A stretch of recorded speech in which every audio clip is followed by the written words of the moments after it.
Break ಆದ ಮೇಲೆ ಮತ್ತೆ ಸ್ವಾಗತ. ಡಿಜಿಟಲ್ ಅರೆಸ್ಟ್ ಪ್ರಕರಣಗಳು ಇಡೀ ದೇಶದಾದ್ಯಂತ ಮತ್ತೆ ಮತ್ತೆ ಬೆಳಕಿಗೆ ಬರ್ತಾ ಇದೆ. ಸಾಮಾಜಿಕ ಜಾಲತಾಣದ ಮೂಲಕ ವಂಚನೆಗಳು ತೀವ್ರವಾಗ್ತಾ ಇದೆ. ಈ ನಡುವೆ ಹುಬ್ಬಳ್ಳಿ ಧಾರವಾಡದಲ್ಲೂ ಕೂಡ ಡಿಜಿಟಲ್ ಅರೆಸ್ಟ್ ಪ್ರಕರಣಗಳು ಹೆಚ್ಚಳವಾಗ್ತಾ ಇದೆ.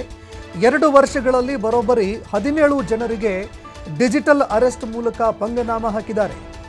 ಒಟ್ಟು 5.15 ಕೋಟಿ ಹಣ ಕಳೆದುಕೊಂಡಿದ್ದಾರೆ 17 ಜನ.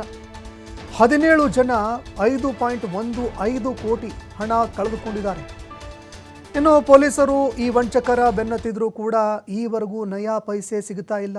2024ರಲ್ಲಿ ಒಟ್ಟು 13 ಜನ ಡಿಜಿಟಲ್ ಅರೆಸ್ಟ್ಗೆ ಒಳಗಾಗಿದ್ರು. ಇದು ಹೋದ ವರ್ಷದ್ದು. 2024ರಲ್ಲಿ 4,85,513 ರೂಪಾಯಿ ಕಳ್ಕೊಂಡಿದ್ರು. 2025ರ ಜುಲೈ 31ರವರೆಗೆ ಒಟ್ಟು 4ವರಿಗೆ ಡಿಜಿಟಲ್ ಅರೆಸ್ಟ್ ವಂಚನೆ ಮಾಡಲಾಗಿದೆ. 4ವರು 30,95,000 ರೂಪಾಯಿ ಕಳ್ಕೊಂಡು ಕಂಗಾಲಾಗಿದ್ದಾರೆ. 40 ವರ್ಷದಿಂದ 70 ವರ್ಷದವರೇ ಹೆಚ್ಚು ಡಿಜಿಟಲ್ ಅರೆಸ್ಟ್ಗೆ ಒಳಪಡ್ತಾ ಇದ್ದಾರೆ. ಹೀಗಾಗಿ ಜನ ಈಗಲಾದರೂ ಎಚ್ಚೆತ್ತುಕೊಳ್ಬೇಕು. ಯಾವುದೇ ಪೊಲೀಸ್ ಅಧಿಕಾರಿಗಳು, IT ಅಥವಾ CBI ಯಾರೂ ಕೂಡ ವಿಡಿಯೋ ಕಾಲ್ ಮಾಡಲ್ಲ, ವಾಟ್ಸಪ್ ಮಾಡಲ್ಲ. ಒಂದು ವೇಳೆ ಗಮನಕ್ಕೆ ಬಂದರೂ ಕೂಡ ಪೊಲೀಸ್ ಅಧಿಕಾರಿಗಳ ಗಮನಕ್ಕೆ ತರಬೇಕು.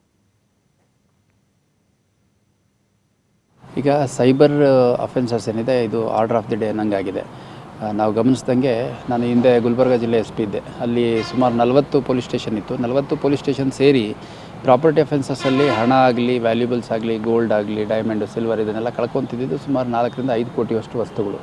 ಅಂಥದ್ದು ಹುಬ್ಬಳ್ಳಿ ಧಾರವಾಡ ಕೇವಲ 15 ಪೊಲೀಸ್ ಠಾಣೆ ಇರುವಂಥ ಒಂದು ವ್ಯಾಪ್ತಿ. ಅದರಲ್ಲಿ ಕೇವಲ ಸೈಬರ್ ಕ್ರೈಮಲ್ಲೇ ಪ್ರತಿ ವರ್ಷ 10ರಿಂದ 12 ಕೋಟಿಯಷ್ಟು ಹಣವನ್ನು ಸಾರ್ವಜನಿಕರು ಕಳ್ಕೊತಾ ಇರುವಂಥದ್ದು. ಅದರಲ್ಲಿ ಭಾಳ ಪ್ರಜ್ಞಾವಂತರು ಕಳ್ಕೊತಾ ಇರುವಂಥದ್ದು. Retired employees, retired teachers, retired bank managers, ಕೆಲವು ಡಿಜಿಟಲ್ ಅರೆಸ್ಟಲ್ಲೆಲ್ಲ 90-95 ಲಕ್ಷದವರೆಗೂ ಒಬ್ಬೊಬ್ಬರೇ ಕಳ್ಕೊಂಡಿರುವಂಥದ್ದು ನಾವು ಗಮನಿಸಿದ್ದೀವಿ. ಈ ವರ್ಷ ಈಗಾಗಲೇ 5.5ರಿಂದ 6 ಕೋಟಿಯಷ್ಟು ಹಣವನ್ನು ಕಳ್ಕೊಂಡಿದ್ದಾರೆ. ನಾವು ಸಾಕಷ್ಟು ಜಾಗೃತಿ ಮೂಡಿಸುವಂಥ ಕೆಲಸ ಮಾಡ್ತಾಯಿದ್ದೀವಿ. ನಾನು ಯಾವಾಗಲೂ ಒಂದು ಮಾತು ಹೇಳ್ತೀನಿ. ಈಗ ಹಣ ಕಳ್ಕೊತಿರೋರು ಯಾರಿದ್ದಾರೆ, ಯಾರೂ ಟೂ ರಿಚ್ ಅನ್ನೋವಂಥವ್ರು ಯಾರೂ ಇಲ್ಲ. ಎಲ್ಲರೂ ಜೀವನದಲ್ಲಿ ಭಾಳ ಕಷ್ಟಪಟ್ಟು ಸೇವಿಂಗ್ ಮಾಡಿಕೊಂಡು ರಿಟೈರ್ಮೆಂಟ್ ಟೈಮಲ್ಲಿ ಹಣ ಇಟ್ಕೊಂಡಿರುವಂಥವ್ರು ಅಥವಾ ತಿಂಗಳ ಬರುವಂಥ ಹಣನ ಉಪಯೋಗಿಸ್ಕೊಂಡು ಜೀವನ ಮಾಡ್ತಾ ಇರೋಂಥವ್ರು. ಒಂದು ಮಾರ್ಕೆಟ್ಗೆ ಹೋದಾಗ ಒಂದು ಈರುಳ್ಳಿ ಹೆಂಗೆ ಬೆಲೆ ಅಂತ ಕೇಳಿದರೆ 40 ರೂಪಾಯಿ kg ಅಂತ ಹೇಳಿದರೆ 4 ಕಡೆ ಹೋಗಿ ವಿಚಾರಿಸ್ತೀವಿ. ಯಾರೋ ಕಮ್ಮಿ ಹೇಳ್ದ ಅಂತಂದರೆ ಇದು ಸೈಜ್ ಕಮ್ಮಿ ಇದೆ, ಅದಕ್ಕೆ ಕಮ್ಮಿ ರೇಟ್ ಹೇಳ್ತಾ ಇದ್ದಾನೆ, ಇದರಲ್ಲಿ ಮಾಯಿಶ್ಚರ್ ಜಾಸ್ತಿ ಇದೆ, ಇದು ಮೊಳಕೆ ಬಂದಿದೆ, ಇದು ಕಪ್ಪಾಗಿದೆ, ಇಷ್ಟೆಲ್ಲ ವಿಚಾರ ಮಾಡ್ತೀವಿ. ಅಂಥದ್ದು ಲಕ್ಷಾಂತರ ರೂಪಾಯಿ ಹಣವನ್ನು ನಮ್ಮ ಅಕೌಂಟಿಂದ ಇನ್ನೊಂದು ಅಕೌಂಟಿಗೆ ಹಾಕಬೇಕಾದ್ರೆ ಭಾಳ ಕೇರ್ಫುಲ್ ಆಗಿರಬೇಕು. ಅದು ಇನ್ವೆಸ್ಟ್ಮೆಂಟ್ ಫ್ರಾಡ್ ಇರ್ಬೋದು, ಎಂಪ್ಲಾಯ್ಮೆಂಟ್ ಫ್ರಾಡ್ ಇರ್ಬೋದು, ಸೆಕ್ಸ್ಟಾರ್ಷನ್ ಇರ್ಬೋದು, ಡಿಜಿಟಲ್ ಅರೆಸ್ಟ್ ಇರ್ಬೋದು.